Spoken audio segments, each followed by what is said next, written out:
சங்கத்தின் ஆதரவில் நடைபெறும் இசைப்பேரறிஞர் தர்மபுரம் பா. சுவாமிநாதன் அவர்கள் பங்கேற்கும் திருமுறை தொடர் நிகழ்ச்சிக்கு அன்புடன் வருகை தந்துள்ள பெருமக்கள் அனைவருக்கும் சங்கத்தின் சார்பில் மனமுவந்த நன்றியையும் வணக்கத்தையும் தெரிவித்துக் கொள்கிறோம். இன்றைய நிகழ்ச்சியினை கிருபானந்த வாரியார் அவர்களின் தம்பி மாப்பிள்ளை திரு சபாநாயகம் அவர்கள் குத்துவிளக்கேற்றி விழாவினை சிறப்பிப்பார்கள்.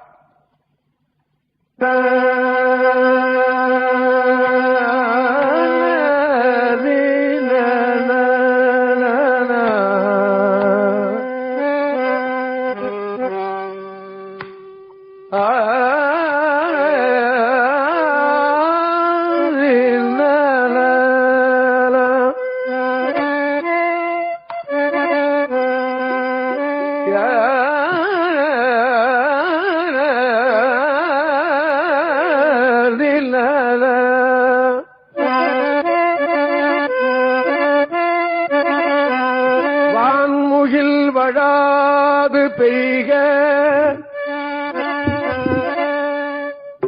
வான்முகில் வழாது பெய்க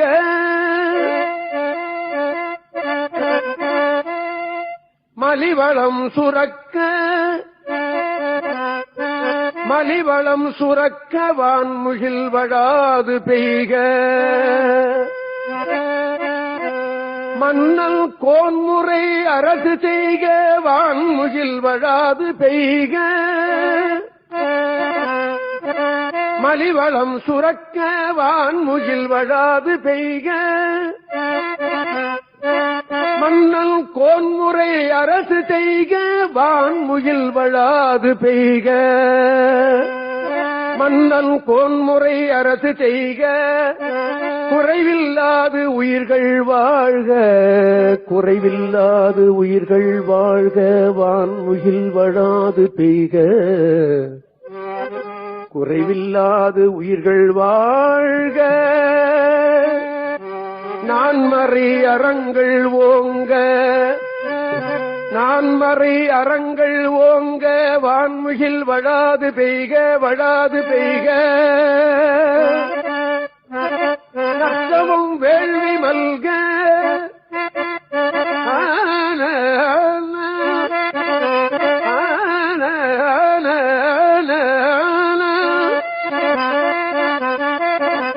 மேன்மைகுள் சைவ நீதி விளங்குக உலகமெல்லாம்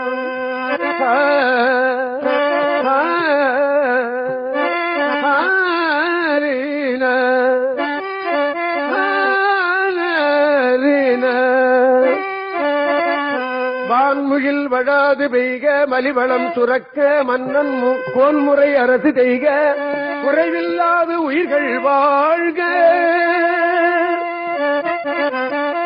குறைவில்லாது உயிர்கள் வாழ்க நான்மறை அறங்கள் ஓங்க நற்றவும் வேள்வி மல்க மேன்மைகுள் சைவ நீதி விளங்குக உலகமெல்லாம்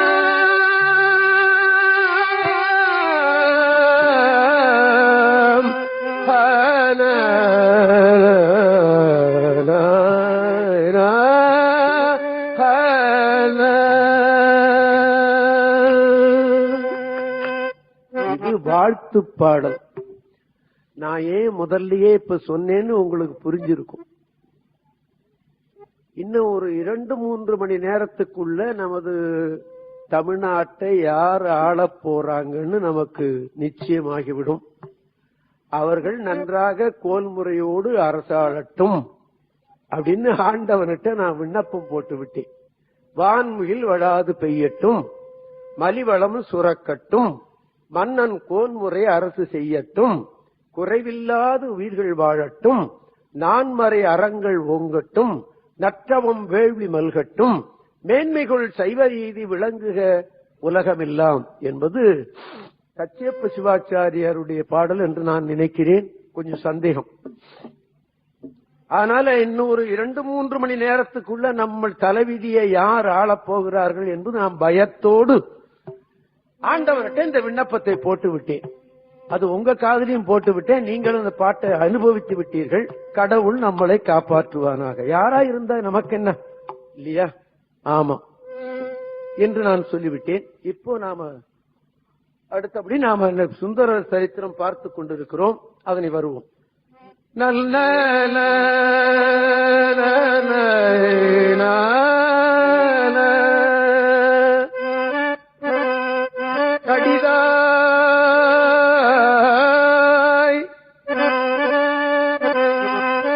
கடிதாய் கடற்காற்று வந்து எற்ற கடற்காற்று வந்து எற்ற கடிதாய் கடல் காற்று வந்து எற்ற கரைமேல் குடிதான் அயலே இருந்தால் குற்றமாமோ குடிதான் அயலே இருந்தால் குற்றமாமோ குற்றமாமோ கொடியேன் கண்கள் கண்டன கோடிக்குழகி அடிகே உமக்கு ஆர் துணையாக இருந்தீரே கொடியேன் கண்கள் கண்டன கோடிக்குழகி கொடியேன் கண்கள் கண்டன கோடிக்குழகி அடிகள் துணையாக இருந்தீரே கொடியேன் கண்கள் கண்டன கோடிக்குழகி அடிகள் துணையாக இருந்தீரே கடிதாய் கடற்காற்று வந்து எற்ற கரைமேல் குடிதான் அயலே இருந்தால் குற்றமாமோ இருந்தால் குற்றமாமோ இருந்தால் குற்றமாமோ கடிதாய் கடற்காற்று வந்து எற்ற கரைமேல் குடிதான் அயலே இருந்தால் குற்றமாமோ கொடியே கண்கள் கண்டன கோடி குறையே அடிகள் உமக்கார் துணையாக இருந்தீரே அடிகள் உமக்கார் துணையாக இருந்தீரே துணையாக இருந்தீரே துணையாக இருந்தீரே துணையாக இருந்தீரே.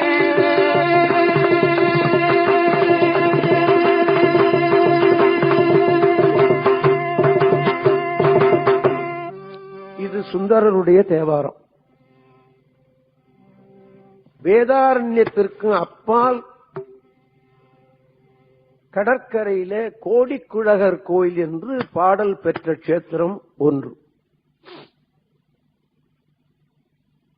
காட்டுல வேதாரண்யனாலே காடு என்பது உங்களுக்கு தெரியும். மறைக்காடு என்பது தமிழாக்கம். நமது திருமுறை ஆசிரியர்கள்லாம் வடமொழியில இருக்கிற பேரை தமிழாக்கத்தில் தான் சொல்லி இருக்கிறார்கள். விருத்தாச்சலம் என்பது வடசொல். அதை தமிழாக்கம் செய்திருக்கிறார்கள் நமது ஆசிரியர்கள். திருமுதுகுன்றம் அப்படின்னு. அப்படி நமது சமயாச்சாரிய சுவாமிகள் தமிழாக்கம் செய்த ஊர்ல ஒண்ணு மயிலாடுதுறை. அம்பிகை மயில் வடிவத்தில் பூஜை பண்ணினாள். அதுதான் மயிலாடுதுறைன்னு பேரு. தேவாரத்துல எல்லாம் மயிலாடுதுறைன்னு தான் வருகிறது. அது மாயூரம் என்பது வடமொழி. அது மாயூரம் என்பது மாயூரம் மாயவரம் அப்படின்னு வந்துருச்சு இல்லையா? ஆமா. காலஞ்சென்ற டாக்டர் எம்ஜிஆர் காலம் வரலையும் மாயவரம்னு தான் இருந்தது. அவருக்கு என்னமோ ஒரு எண்ணம் வந்து, என்னடா மாயவரம்னு இருக்கே, அது அப்படி இருந்திருக்க முடியாது, தமிழை பாடுறான்னு பார்த்துட்டு பார்த்தா மயிலாடுதுறை. சரி, மயிலாடுதுறை அவ்வளவு ரெக்கார்டும் திருச்சி விட்டார். அவ்வளவு இன்னைக்கு மயிலாடுதுறை தான். பஸ்ல மகனும் மயிலாடுதுறை தான் வருது. எனக்கு ரொம்ப சந்தோஷம். அதே மாதிரி விருத்தாச்சலமும் திருமுதுகுன்றமும் வந்து என்ன சந்தோஷம். அவர் என்ன அந்த ஒரு ஊரோட அவர் நெருக்கி விட்டார். சரி, அதையாவது செய்தாரே என்று நினைத்தேன். அது மாத்திரம் இல்ல, அந்த மாயூரத்துல பாத்தீங்கன்னா மயிலாடுதுறையில காவிரி கரையில இருக்கிறது. அது துலா மாதத்தில், அதாவது ஐப்பசி மாதம் 30 காசியில இருக்கிற கங்கை, யமுனை, சரஸ்வதி, அந்த தீர்த்தங்கள்லாம் அந்த மாயூரத்தில் இருக்கிற துலாக்கட்டம்னு ஒரு இடம். மாயூரத்துல காவிரியில துலாக்கட்டம்னு அதுக்கு பேரு. துலா மாதம் என்பது ஐப்பசி மாதம் தமிழ்ல. அந்த 30 நாளும் இந்த கங்கை, யமுனை, சரஸ்வதி எல்லாம் அங்கே இருப்பதாக நமது புராணங்கள் சொல்லுகிறது. அதுல 30 நாளும் அங்கே மூழ்கினால் புண்ணியம் என்று அதற்கு பேர். அதற்கு துலா கட்டம்னு இருந்தது. கடைசியில் அது என்ன ஆயிடுது தெரியுமோ? லா கட்டம்னு ஆகி லாகடம்னு வந்துடுச்சு. துலா கட்டம் என்று இருந்தது லாகடம்னு வந்துடுச்சு. அதுக்கு அர்த்தமே இல்லை இல்லையா? இப்பவும் லாகடம்னு தான் இருக்கு. ஆனா அந்த காவிரியில இப்ப யாரும் பெரும்பகுதி மூழ்கிறது இல்லை. காரணம் என்னன்னு கேட்டீங்கன்னா, காசியில பாத்தீங்கன்னா காசி நகரத்தில் இருக்கிற சாக்கடை பூரா கங்கையில வந்து கலக்குது. கங்கை புனிதமான தீர்த்தம் அல்லவா? காசி எவ்வளவு பெரிய நகரம், அதுல இருக்கிற சாக்கடை வந்து கலந்துன்னா அந்த தண்ணி என்ன ஆகும்? அதே மாதிரி எல்லா ஊர்லயும் இந்த சாக்கடை இந்த புண்ணிய தீர்த்தத்துக்கு தான் வந்து சேருது. அதே மாதிரி காவிரியிலையும் திருச்சியிலையும் அப்படி வந்து சேருகிறது. இப்ப மயிலாடுதுறையிலையும் அதே மாதிரி தான் அந்த சாக்கடையை கொண்டாந்து விட்டுட்டாங்க.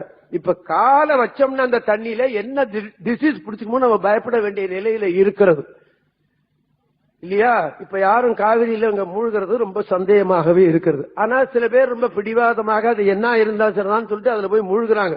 எதுக்கு சொல்றேன்? அந்த துலா கட்டம்னு இருந்தது லாகடம்னு ஆகி போச்சு. அதே மாதிரி இந்த மறைக்காட்டுக்கு அண்ணாண்ட இந்த கோடி குழகர் கோயில் காட்டுக்குள்ள இருந்தது எனக்கே தெரியும். 1943 நான் வேதாரண்யத்துக்கு பாட போகும்போது இந்த கேத்திரத்தை போய் பார்த்தேன். சுத்தமா ஒரே காட்டுக்கு நடுமத்தில் அந்த கோயில். 43லயே அப்படி இருந்ததுன்னு சொன்னா 7வது நூற்றாண்டுல இன்னும் எப்படி இருந்திருக்கும்? காடு, நரி, நாய் எல்லாம் அங்க சுத்திக்கிட்டு கிடக்கும். சுந்தரர் போனார் அந்த கோயிலை தரிசனம் பண்ண. அவருக்கு நெஞ்சு பொறுக்கல. சுவாமி, இந்த காட்டுல எப்படி இருக்க? நீ எப்படி இருக்க? என் கண்ணு இத வேற பாக்குதே. இத கொடியேன் கண்கள் அப்படின்னு தன்னுடைய கண்ணை. நீ இப்படி தனியா இருக்கிறத பார்த்த உடனே நான் எனக்கு என்ன சொல்றதுன்னு புரியலையே அப்படின்னு பாடி வைக்கிறார். கடிதாய் கடற்காற்று வந்து எற்ற கரைமேல் குடிதான் அயலே இருந்தால் குற்றமாவோ? உன் கோயிலுடைய பக்கத்துல குடி இருந்தா குற்றமா? கொடியேன் கண்கள் கண்டன கோடி குழகீர் அடிகேள் உமக்கு ஆர் துணையாக இருந்தீரே. உமக்கு யார்? அவன் உயிர்கள் அத்தனைக்கும் அவன் துணை இல்லையா? அவன் துணை, அருந்துணை, பெரும் துணை அவன். அவனை போய் கேட்கிறாரு, உனக்கு யார் துணையாக இருந்தீர் அப்படின்னு. இதே மாதிரிதான் காளத்தி மலையில மேல ஏறி போன உடனே கண்ணப்ப நாயனார் பார்த்தாரு. அந்த மலை மேல இருந்த சிவலிங்கத்தை பார்த்து, சாமி நீ இப்படி தனியா இங்க இருக்கியே, புலி சிங்கம் எல்லாம் வருமே, கரடி எல்லாம் வருமே, நீ எப்படி தனியாக இருக்கிறாய், எப்படி தனியாக இருக்கிறாய் அப்படி கட்டி பிடிச்சுக்கினாரு அந்த சாமியை. அப்புறம் தான் கேட்டார், நீ உனக்கு சாப்பாடு யார் போடுவா உனக்கு சாப்பாடு அப்படின்னு சொல்லிதான் பன்றிக்கறி மான்கறி எல்லாம் கொண்டு கொடுத்தார் என்று வரலாறு நமக்கு தெரிகிறது அல்லவா? அதே மாதிரிதான் இவரும் செய்திருக்கிறார். இப்ப நாம நினைப்போமா அப்படி? நம்மளால சொல்ல முடியுமா? முடியாது. அந்த எண்ணம் நமக்கு இல்லை. அந்த பாட்டைத்தான் முதல்ல உங்களுக்கு பாடி காட்டினேன். மறுபடியும் ஒரு தடவை சொல்றேன்.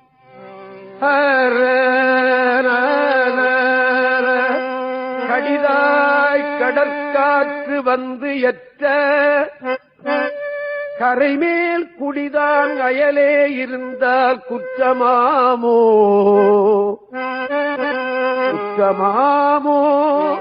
கொடியேன் கண்கள் கண்டன கோடி குழகீர் அடிகேள் உமக்கு ஆர் துணையாக இருந்தீரே. வேடி தொண்டர் சாலவும் தீயர் சழக்கர். இந்த வேட பசங்கள் பொல்லாதவன்களாச்சே, உயிரினங்கள்லாம் அடிச்சு கொண்டு தின்னு விடுவானே, அவன் தீயன், அவன் சழக்கன், அவன் இருக்கிறதுல போய் நீ இருக்கியே என்ன காரணம் அப்படின்னு கேட்கிறார் இவர். வேடு தொண்டரு சாலவும் தீயரு கழக்கரு காடேல் மிக வாலிது காரிகை அஞ்ச கூடி பொந்தில் ஆந்தைகள் கூகை குழற. அந்த வனத்துல ஆந்தை கத்துது, கூகைகள் ஆந்தை அலறுது. குயில் கூவுதுன்னு சொல்லுவாங்க, ஆந்த கூவுதுன்னா சொல்லுவோம், அலறுது. இந்த வேட பசங்கள் வேற இந்த மான் அடிக்கிறவன் அதை அடிக்கிறவன் அவன் வேற வந்து உட்கார்ந்துக்கிறான். இதுல வந்து சாமி நீங்க இருக்கியே அப்படின்னு கேட்டதுனாலயோ என்னமோ தெரியல, 43 நான் பார்த்த போது அப்படித்தான் இருந்தது. ஆனா இப்ப நிறைய குடிகள்லாம் அங்க போய் குடியேறிடுது. இன்னைக்குதான் குடியேறாத இடமே கிடையாது.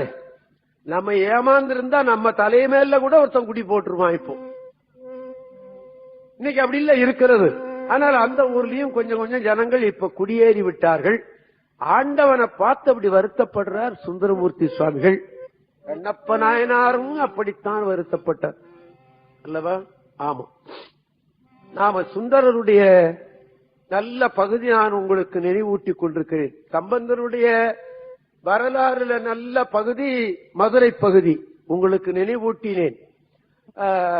திருநாவுக்கரசருடைய நல்ல பகுதி திருவதிக வீரட்டானத்திலிருந்து அதுக்கப்புறம் மறுபடியும் திருப்பாதிரிபுரியெல்லாம் போய் மறுபடியும் திருவதிக வீரட்டானத்துக்கு வந்ததை நான் உங்களுக்கு நினைவூட்டினேன். இப்ப சுந்தரருடைய சரித்திரத்தில் எனக்கு மிகவும் பிடித்தது இந்த திருவொற்றியூர்ல இருந்து அவருக்கு கண்ணு தெரியாமல் இருந்து அப்படி ஒவ்வொரு கண்ணு தெரியாத போதும் ஒவ்வொரு கேத்திரமா போய் தரிசனம் பண்ணி அவர் பாடி வச்ச பாடல்கள் இன்னும் இருக்கிறது. 2 கண்ணும் தெரியாத நிலையிலே ஒரு குருக்கள் வீட்டுல பிறந்த பிள்ளை, அது மாத்திரம் இல்ல, அரசன் வீட்டு அபிமான பிள்ளை. அரசன் வீட்டு அபிமான பிள்ளை அவர். சிவபெருமானால ஆட்கொள்ள பெற்றவர். சிவபெருமானே அவர் என்று உங்களுக்கு நானே ஊட்டியிருக்கிறேன். 2 கண்ணும் தெரியாமல் எப்படி அவர் இந்த கஷேத்திரத்துக்கெல்லாம் போனார்? நமக்கு 2 கண்ணும் தெரிகிறது, 2 காலும் சரியாக இருக்கிறது, கையும் சரியாக இருக்கிறது, புத்தியும் சரியாக இருக்கிறது. ஆனா கோயிலுக்கு போறதில்லை அல்லவா? ஆமா. ஏதாவது சால்ஜாபு சொல்லிக்கிட்டே இருக்கிறோம். தலையை வலிக்குது போல, வீட்டுக்கு விருந்தாடி வந்தது போல, வேலை இருந்தது போல அப்படின்னு. வேற்று மருத்துவன் ஒருத்தன் ஒரு நாளைக்கு 5 தடவை போறான் தெரியுமா? அவனும் சம்பாதிக்கிறான்.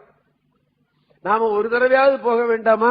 அப்படித்தான் நான் நினைவூட்டேன். ஆக சுந்தரமூர்த்தி சுவாமிகள் சங்கிலி நாச்சியாருக்கு கொடுத்த வாக்கு மூலம் தவறிவிட்டதினாலே 2 கண்ணும் இறந்து விட்டார்.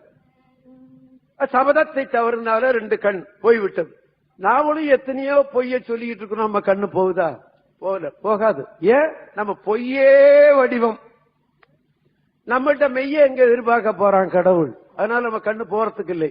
அவர் பொய்யே வடிவம், நாம அவர் மெய்யே வடிவம். ஒரு குற்றம் அவருக்கு பொறுக்க முடியல. அந்த குற்றத்தையும் தீர்த்து விடணும்னு நினைக்கிறான் பரமசிவம் இல்லையா? 2 கண்ணும் தெரியாத போதும் அவர்கிட்ட இருந்து சில பாடல்களை நாம வாங்கிவிட வேண்டும் என்று எண்ணுகிறான் பரமசிவம். பாடி வச்சிருக்கிறார்.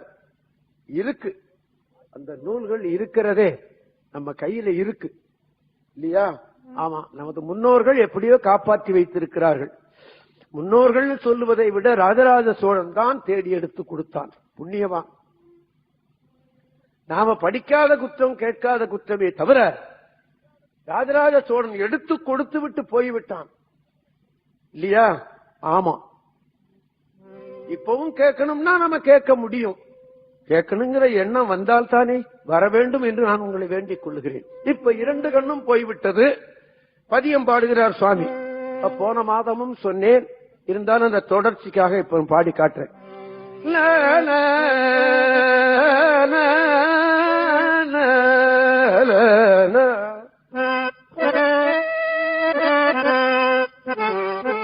அழுக்குமை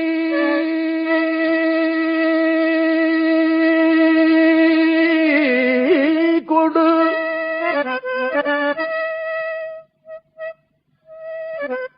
நில் திருவடி அடைந்தேன்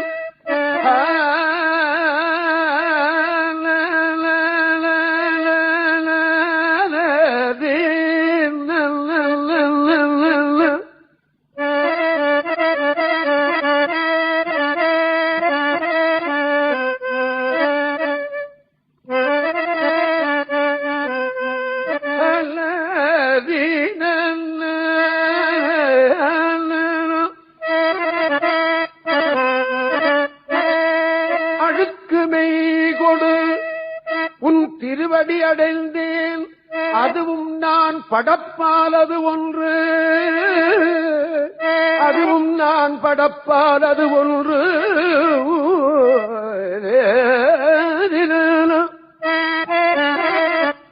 இந்த அழுக்கு மெய்யோடு இங்க வந்தேன். நான் தூய உடம்போடு இருந்தேன். இங்க இந்த அழுக்கு மெய்க்கு நான் வந்து சேர்ந்தேன். மெய் என்பது உடம்பு, பொய்யான உடம்புக்கு மெய் என்று பேர். அழுக்கு மெய்யொடும் மெய்கொடும் திருவடி அடைந்தேன், அதுவும் நான் படப்பாலது ஒன்று. ஆனால் பிழுக்கை வாரியும் பால் கொள்வரடிகே.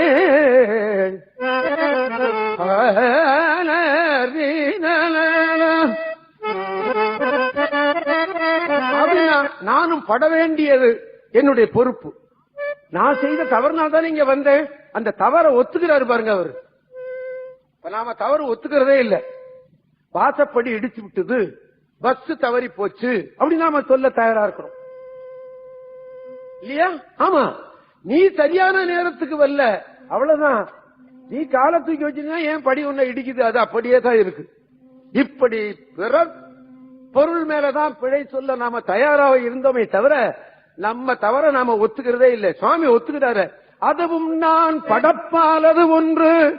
ஆனால் அப்படி இருந்தாலும் பரவாயில்ல, இந்த பால்ல பிழுக்க விழுந்துருச்சுன்னா அதை எடுத்து போட்டு சாப்பிட்டுறான். ஒரு தூசி விழுந்துட்டுனா எடுத்து போட்டு சாப்பிட்டுறான். ஒரு ஈப்பு வந்துட்டுனா எடுத்து போட்டு சாப்பிட்டுறான். அத மாதிரி இந்த பிழையையும் நீ பொறுத்து கொண்டு இருந்திருக்கலாமே. பிழுக்கை வாரியும் பால் கொள்வரடிகே. பிழைப்பனாகிலும் நான் பிழை செய்வேன், அதையும் ஒத்துக்கிறார். நான் பிழை செய்ய மாட்டேன்னு நான் சொல்ல தயாராக இல்லை. ஆனா பிழை செய்வேன், உன்னுடைய திருவடிக்கு நான் பிழை செய்ய மாட்டேன். இப்ப நாம எப்படி இருக்கிறோம்? மனிதனுக்கு பிழை செய்ய மாட்டோம், கடவுளுக்கு பிழை செய்வோம். கோயிலுக்குன்னு நாம ஒரு தேங்காய் வாங்குவோம். கடவுளே கடவுளே, அது அந்த திருவாமணியில திருவவே முடியாது. அப்படி ஒரு தேங்காய், அப்படி ஒரு வாழைப்பழம், அப்படி ஒரு பூ. இந்த கோயிலுக்குன்னு வாங்குற பூவை மனைவிக்கு கொண்டு போனா ராத்திரி சோறு போட மாட்டா இல்லையா? ஆமா, அதற்கு எக்ஸம்ஷன் தான் சிதம்பரம் கோயில். சிதம்பரம் கோயில் பாத்தீங்கன்னா அல்வா பாவாடை போடுமா சாமிக்கு. அல்வா பாவாடை, பாவாடை என்பது இந்த மேடை அளவுக்கு ஒரு பெரிய பலகை. இந்த பலகை நிறைய அல்வாவை கொட்டி விடுவோம் சாமிக்கு நைவேத்தியம். அப்புறம் பங்கு போட்டு எல்லாருக்கும் கொடுத்துருவோம். இந்த பலகை அளவுக்கு லட்டு போடுமா சாமிக்கு நைவேத்தியம், சொஜ்ஜி போடுமா. ஆமா, அப்படி அந்த சாமிக்கு. அந்த சாமியை உண்மை என்று நினைக்கிறார்கள் அந்த தீட்சிதர்கள். 3000 பேர் இருந்தாங்க, இன்னைக்கு 150 பேர் தான் இருக்காங்க. கடவுளை கடவுளாக நினைக்கிற இடம் சிதம்பரம் தான் நான் நினைக்கிறேன். பாக்கி கோயிலை தப்பா நினைக்கிறேன், நீங்க எண்ணி விடாதீர்கள். நான் எல்லா கோயிலுக்கும் போறவன் தான். கோயிலுக்கு போய் கண்ணை மூடிட்டு பாடிட்டு வந்துருவேன். கண்ணை மூடிட்டா அநியாயம் தெரியாது பாருங்க இல்லையா? ஆமா, கோயில்ல இருக்கிறவன் சாமியை சாமியா நினைக்கிறானா அப்படின்னு பார்த்தா சரி சொல்லக்கூடாதுன்னு நினைச்சேன், வாய் தவறி வந்துடுது. இப்ப கோயில்ல இருக்கிறவனே மதிக்கலன்னு சொல்லும் போது பிற ஒருத்தனும் மதிக்காம போறதுல ஆச்சரியம் இல்லை இல்லவா? ஆமா, அதைத்தான் சொல்றார் சுவாமி. நான் பிழை செய்வேன், ஆனால் உன்னுடைய திருவடிக்கு நான் பிழை செய்ய மாட்டேன். பிழைப்பனாகிலும் உன் திருவடி பிழையே, உன் திருவடி பிழையே, உன் திருவடி பிழையே.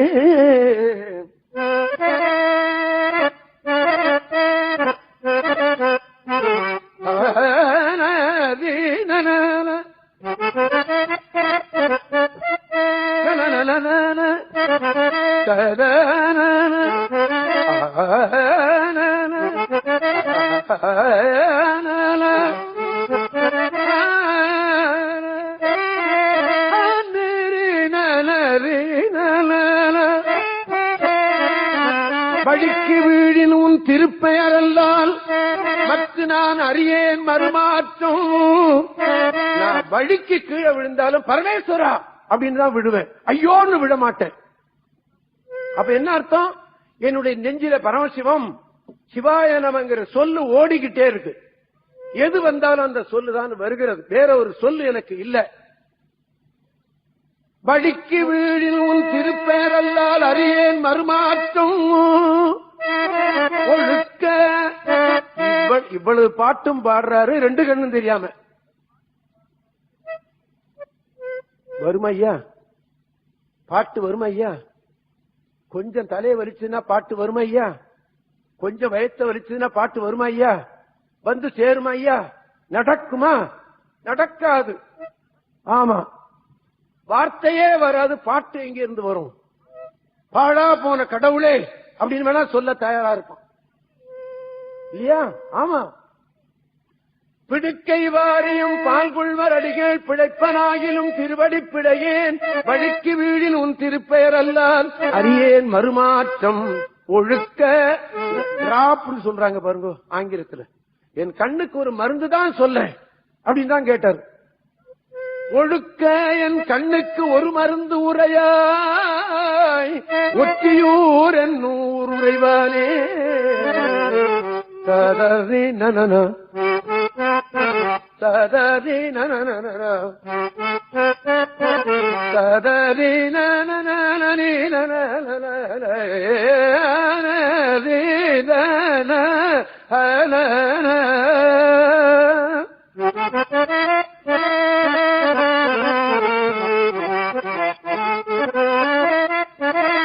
வழித்தலைப்படுவான் முயல்கின்றேன் உன்னைப் போல் என்னை பாவிக்க மாட்டேன்.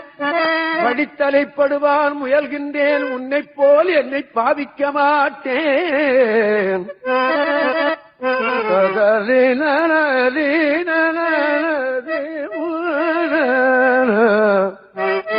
சுழித்தலைப்பட்ட நீரது போல சுழித்தலைப்பட்ட நீரது போல சுழல்கின்றேன், சுழல்கின்றது என் உள்ளமும். தஞ்சாவூர் ஜில்லாவில் பாத்தீங்கன்னா இந்த காவிரியில தண்ணி வரும். அப்படி தண்ணி வரும்போது நேரா இப்படி ஓடாது, அப்படி சுத்தி சுத்தி சுத்தி சுத்தி சுத்தி பெரட்டிட்டு தான் வரும். அப்படி பெரட்டிட்டு வரும்போது கீழே இருக்கிற மண்ணு மேல வரும், சுத்தி சுத்திட்டு வரும். அப்படி சுழித்தலைப்பட்ட நீரது போல அது கீழே மேல வருது, மேல இருக்கிறது கீழே போகுது, கீழே இருக்கிறது மேல வருது, மேல இருக்கிறது கீழே போகுது, அப்படி வருது. அந்த மாதிரி என்னுடைய உடலும் சுத்துது, என் உள்ளமும் சுத்துது, சுழல்கின்றேன் அப்படிங்கிறார். கண்ணு தெரியல, அப்படி சுத்துறார், இப்படி சுத்துறார். நல்லா தெரிந்து கொண்டிருந்த கண்ணு தெரியலேன்னு சொல்லும் போது எவனுக்குத்தான் பொறுக்கும்? எவனுக்குத்தான் பொறுக்கும்? பொறுக்காது அல்லவா? ஆமா. சுழித்தலைப்பட்ட நீரது போல சுழல்கின்றேன், சுழல்கின்றது என் உள்ளமும். கழித்தலைப்பட்ட நாயது போல ஒருவன் கோல் பற்றி கரகர இழுக்கை ஒழித்து நீ அருளாயின செய்யாய் ஒற்றியூர் என்னும் ஊருரைவானே. குருடனை என்ன பண்ணுவான்னு கேட்டீங்கன்னா, ஒரு கொம்ப கையில கொடுத்து பிடிச்சுக்கடா அப்படி அதை பிடிச்சுக்கிட்டு இழுத்துட்டு போவான். சரி, கொம்ப கையில பிடிச்சானே இழுத்துட்டு போவான். கழித்தலைப்பட்ட நாயது போல இழுத்துக்கிட்டு போறான்னு சொல்றாரு.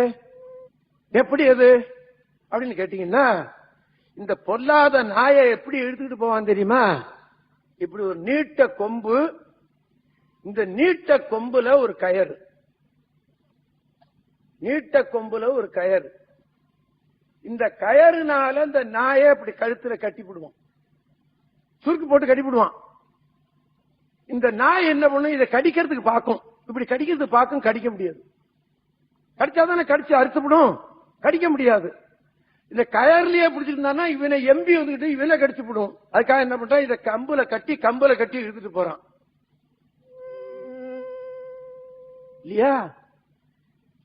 கழித்தலைப்பட்ட நாயது போல ஒருவன் கோல் பற்றி கர இழுக்கையே. குருட்டு பயல, சாமி பார்த்து வாங்கோ, படி இருக்கு பள்ளம் இருக்குன்னு நான் சொல்லுவான்.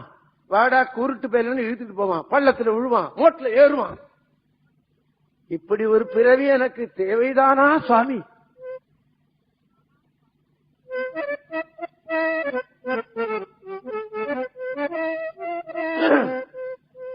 கழித்தலைப்பட்ட நாயது போல ஒருவன் கோல் பற்றி கர கர இழுக்கை ஒழித்து நீ அருளாயின செய்ய ஒத்தியூர் என்னும் ஊருரைவானே ஒத்தியூர் என்னும் ஊருரைவானே கட்டனேன் பிறந்தேன். தன்னுடைய வரலாறும் சொல்லிட்டே வர்றாரு இவர்.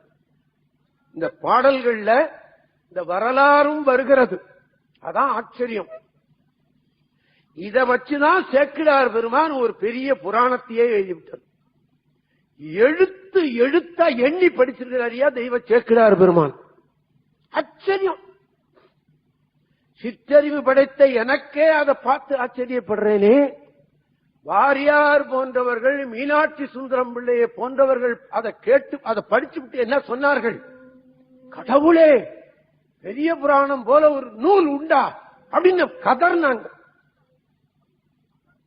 ஆமா, எழுத்து எழுத்தா எண்ணி படிச்சிருக்கிறார் சேக்கிழார் பெருமான். ஐயா, கடவுள் அருளால பாடினார் என்பது ஒரு பக்கம்.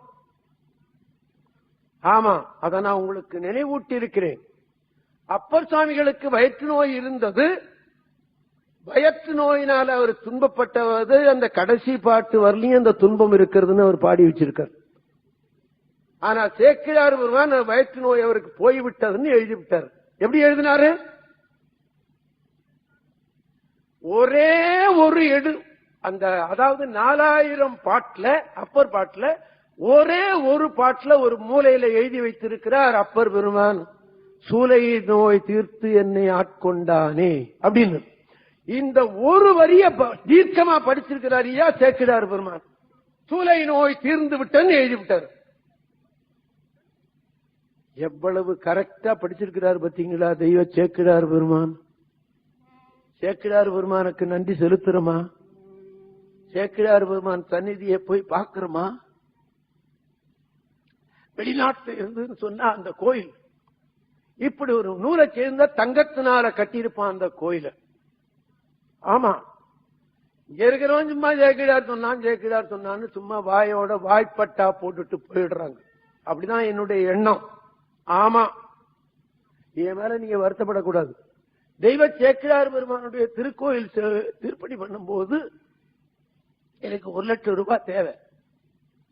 இந்த சேக்கிழார் மன்றம்னு எங்கெங்க இருக்கோ அங்க எல்லாம் எழுதுன, பேச்சு மூச்சே கிடையாது. ஆமா, சேக்கிழார்னா என்னன்னு தெரியாதவங்க எல்லாம் கொடுத்தாங்க. எப்படி?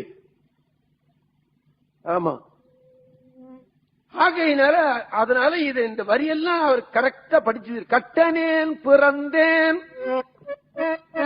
காதற் சங்கிலி காரணமாக பிறந்தேன். சங்கிலி அம்மா மேலமே கைலாயத்தில் இருந்தவங்க தானே, அவங்கள பார்த்ததுனாலதானே இவருக்கு பிறவி வந்தது. இதை நினைவூட்டுறார் சுவாமி. ஆமா, கட்டனேன் பிறந்தேன் காதற் சங்கிலி காரணமாக. அந்த பதிகத்தில் இந்த கருத்து சொல்றார் சாமி. கண்ணு ரெண்டும் போய்விட்டது, சுழல்கிறார் கடந்து இவர். இந்த வேளையிலேயும் இந்த வரலாறெல்லாம் விடாம சொல்லிட்டு வர்றார் பாத்தீங்களா? ஆமா, அது அவர்கள் சொல்லல, அவர்கள் சொல்லல, அவர்கள் உள்ள இருந்து அவன் சொல்ல வைத்தான். அவ்வளவுதான். பரமசிவன் சொன்ன வாக்குதான் தேவாரம். ஆமா, இவர்கள் சொல்லல, பரமசிவன் உள்ளே இருந்து உணர்த்தி விட்டான், சொல்லிவிட்டார்கள். அப்படித்தான் நினைக்கிறார்கள் சைவர்கள். ஒரு காலத்தில் இந்த தேவார புத்தகத்து மேல பூவை தவிர வேற ஒன்னையும் வைக்க மாட்டாங்க. தேவார புத்தகத்து மேல வேற ஒன்ன வைக்கவே மாட்டார்கள். அந்த தகுதி வேற ஒரு புத்தகத்துக்கும் கிடையாது என்பது அவருடைய எண்ணம். இப்பவும் கூட நான் கூட தேவார புத்தகத்து மேல புஷ்பத்தை வைப்பேன், பணத்தை வைப்பேன், பொன்னு இருந்தா வைப்பேன், வேற ஒரு புத்தகத்தை அது மேல வைக்கவே மாட்டேன். அந்த தகுதி எந்த புத்தகத்துக்கும் கிடையாது. ஆமா, ஆக அது ஒண்ணு சொல்றாரு. இன்னொன்னு சொல்றாரு, 3 கண்ணுடையாய். சிவனுக்கு 3 கண்ணு அல்லவா? ஆமா, 3 கண்ணுடையாய் அடியேன் கண் கொள்வதே கணக்கு வழக்காகில். கண்ணு இருக்கு, என் 2 கண்ணையும் பிடிச்சுக்கிட்ட இல்லையா? கணக்குல என்ன வழக்கு சொல்லு, போனா போயிட்டு போகுது. கணக்கு தப்பா இருந்தாலும் பரவாயில்ல, ஒரு ஊன்றுகோலாவது எனக்கு கொடு, அதையாவது வச்சுக்கிட்டு நான் போய்கிட்டு இருக்கேன் அப்படின்னு கேட்கிறாரு. இங்க ஊன்றுகோலாவதுன்னு கேட்டாரு, அதான் திருவெண்பாக்கத்தில் கொடுத்தான். திருவொற்றியூர்ல கேட்டார், திருவெண்பாக்கத்தில் கொடுத்தான். இப்ப நாம எவ்வளவோ சாமியை கேட்கிறோம், உடனே கிடைக்கலையேன்னு நாம நினைக்கிறோம். கிடைக்குமா? சுந்தரமூர்த்தி சுவாமிகளுக்கு ஒரு ஊர்ல கேட்டு அங்க கிடைச்சதே, அவ்வளவு லேட்டா அவருக்கு கிடைச்சுன்னு சொன்னா நமக்கு எவ்வளவு லேட் ஆகும் என்று எண்ணி பார்க்கணும். திருநாவுக்கரசர் என்ன பண்ணார், சத்தியமுத்தம்னு ஒரு ஊர்ல போய் உன்னுடைய திருவடியை என் தலைமையில சூட்டுன்னு கேட்டார். அவர் நல்லூருக்கு வான்னு சொல்லிட்டார். ஏன் அங்கே சூட்டி இருக்கப்படாதோ? ஏன்? அந்த இடைவெளி தேவை இல்லையா? ஆமா, அந்த நல்ல வீதிக்கு வந்து கூடும்போதுதான் அவன் கொடுப்பான். அது போல இங்க கேட்கிறார் அவர், 3 கண்ணுடையாய்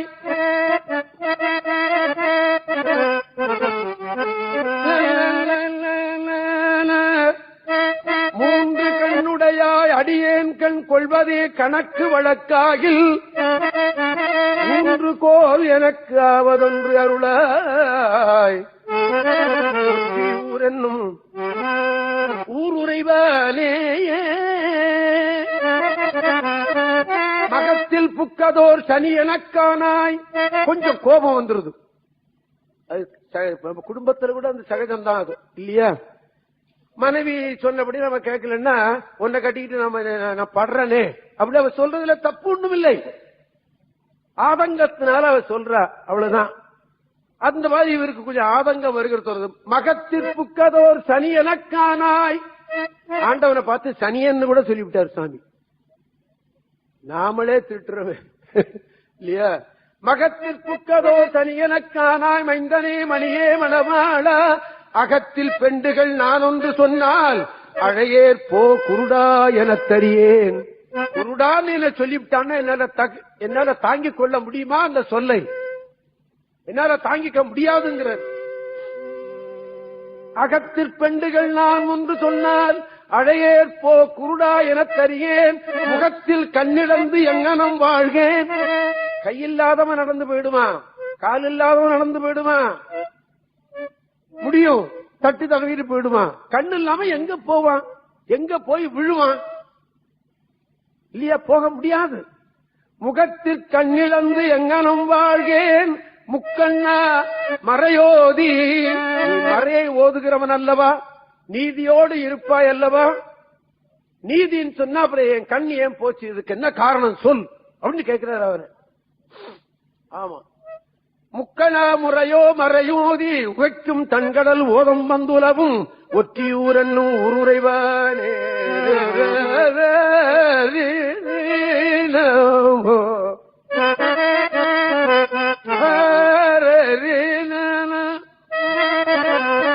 உங்களுக்கு 4 பாட்டு நான் பாடுறதுக்கே இவ்வளவு நாழி ஆகுதுன்னு சொன்னா 10 பாட்டு என்ன கதறி இருப்பார் அவர். எவ்வளவு நாழி பாடியிருப்பார் இந்த பாட்டு அவர். எவ்வளவு ஆதங்கம், எவ்வளவு வருத்தம் நெஞ்சில இல்லையா? ஆமா, 10 பாட்டு இருக்கு. 10 பாட்டு இருக்கிறது. நாம படிக்காத குறைதானே தவிர இருக்கிறதையா தேடி வைத்திருக்கிறான் புண்ணியவான்.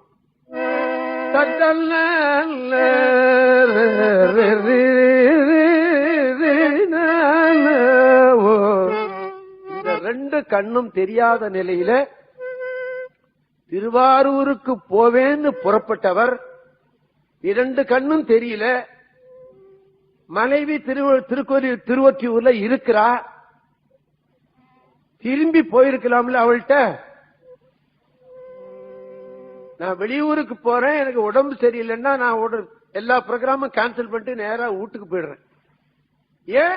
மனைவி கிட்ட போனா அவ தொண்டு செய்வா, இவர ஏதாவது இருக்கு வழி பண்ணுவா அப்படிங்கிறதுக்காக போறேன். பேசாம திருவொற்றியூருக்கு போயிருக்கலாமா இந்த அம்மாட்ட? கிடையாது.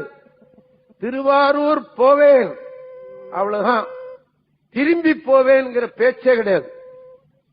அந்த குறிக்கோள்ல அப்படி இருந்திருக்கிறார்கள் அவர்கள்.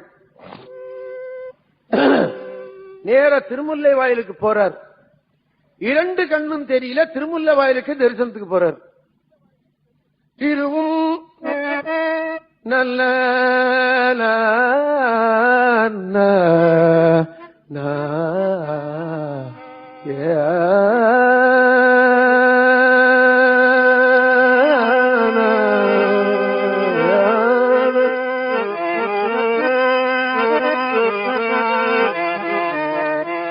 திருவும் மெய்ப்பொருளும் செல்வமும் எனக்கு உன் சீருடை கடல்கள் என்று எண்ணி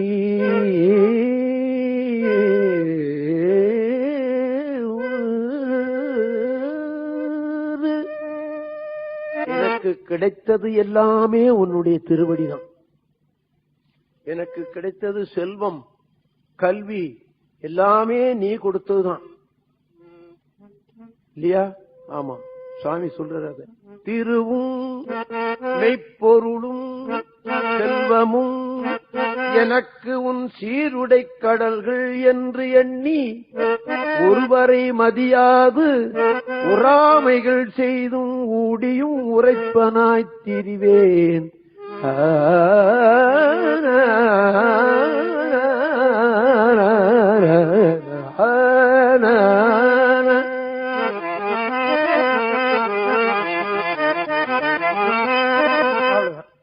சுவாமி என்ன நினைக்கிறார்? அவனுடைய திருவருள் இருந்தா யாரு நமக்கு என்ன? நாமார்க்கும் குடியல்லோ போடா, இது சொல்ல முடியும். எனக்கே முடிகிறதே, அவர்களுக்கெல்லாம் எப்படி? ஆமா, என் வாயிலே நமச்சிவாய மந்திரம் ஓடுகிறது, என் கையிலே தாளம் இருக்கிறது, தேவாரம் இருக்கிறது, நான் இருக்கிறேன், என்னை காப்பாற்றி விடுவான் அவன் அப்படின்னு நான் நினைக்கிறேனே. 1968 நான் வேலையை ரிசைன் பண்ணேன். இன்னைக்கு 2001 வரலையும் நான் காலத்தை ஓட்டிட்டு தானே இருக்கிறேன்.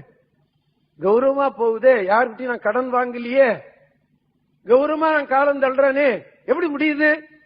பஞ்சாட்சரம் சொல்லுகிறேன், சிவாலயத்தில் போய் பாட்டு பாடுவேன், வீட்டை இருந்தாலும் பாடுவேன், திண்ணையில இருந்தாலும் பாடுவேன், கோயிலுக்கு போனாலும் பாடுவேன். காப்பாத்திட்டு இருக்காங்க என்ன. யார் கொடுத்த அறிவு? சுந்தரர் கொடுத்த அறிவு. ஆமா, திருவும் மெய்ப்பொருளும் செல்வமும் எனக்கு உன் சீருடை கடல்கள் என்று எண்ணி ஒருவரை மதியாது உறாமைகள் செய்தும் ஊடியும் உரைப்பனாய் திரிவேன். முருகமர் சோலை சூழ் திருமுல்லை வாயிலாய், முருகமர் சோலை சூழ் திருமுல்லை வாயிலாய், வாயினால் உன்னை பரவிடும் அடியேன் படு துயர்களையாய் பாசுபத பரஞ்சுடரே பரஞ்சுடரே பரஞ்சுடரே படு துயர்களையாய்.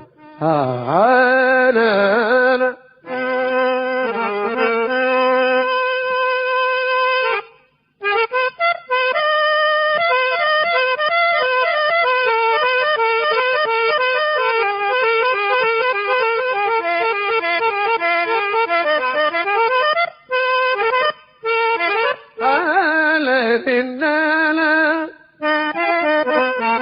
விண்பணிந்தேத்தும் வேதியா மாதர் வெறுவிட வேடம் அன்றுரித்தாய், செண்பகச்சோலை சூழ் திருமுல்லை வாயிலாய், தேவர் சமரசே கண்பொழில் ஒற்றிமாநகருடையாய். இன்னும் அவர் திருவொற்றியூர்ல இருந்து அவருடைய நெஞ்சு வரலைங்க. இவர் இருக்கிறது இப்ப திருமுல்லை வாயில், திருவொற்றியூரை சொல்றார். கண்பொழில் ஒற்றிமாநகருடையாய். திருவாவடுதுறை மடத்துல மேலகரம் சுப்பண்ண தேசியர்னு ஒரு மிக படித்த பண்டார சுனதி இருந்தாராம், மிக படித்தவர். அவரை ஒரு நாள் இந்த வேதநாயகம் பிள்ளைன்னு ஒரு முன்சீப், அவர் கிறிஸ்டியன் முன்சீப்பா இருந்தார், நன்றாக படித்தவர், நீதி கீர்த்தனைகள்லாம் நிறைய எழுதியிருக்கிறார் தமிழ்ல, உங்களுக்கு தெரியும். அவர் போய் இந்த மேலகரம் சுப்பண்ண தேசியரை போய் பார்த்து அளாவி பேசிட்டு இருந்தார். அவங்க எல்லாம் பேசின என்ன பொண்டாட்டி கதையும் புள்ள கதையுமா பேசியிருக்க போறாங்க, பரம் பேசியிருப்பாங்க. புராணங்களை பற்றி பேசியிருப்பாங்க, கல்வியை பற்றி பேசியிருப்பார்கள். அவர் இந்த மேலகரல் சுமந்தேசியர் பேசின பேச்சிலேயும் அவருடைய சொன்ன சொற்களிலேயும் வேதநாயகம் பிள்ளை தன்னுடைய நெஞ்சையே இழந்து விட்டார். காலையில போனவர் இரவு வரலையும் பேசிட்டு இருந்தார். சரி, நான் வீட்டுக்கு போறேன்னு சொல்லிட்டு வேதநாயகம் பிள்ளை வந்துட்டார். மாயூரத்துக்கு வந்துட்டாரு. அவர் இருந்தது மாயூரம், பண்டாரசனை இருக்கிறது திருவாவடுதுறையில. மறுநாள் ஒரு ஓலைச்சீட்டு ஒன்று எழுதி கொடுத்து அனுப்பிச்சாராம் அந்த பண்டாரசனதிக்கு. உங்களோடு அளவலாவி இருந்து பேசிவிட்டு நான் வந்து விட்டேன், என் உள்ளம் அங்கே தங்கிவிட்டது, அதை அனுப்பி வைக்கிறாராம். என்று தேடியவானோர் தேதிரு முல்லை வாயிலாய் திருப்புகள் இருப்பார் பாடிய அடியே பணக்குய கலையாய் பாசுபத பரசுடரே பாசுபத பரசுடரே பரசுடரே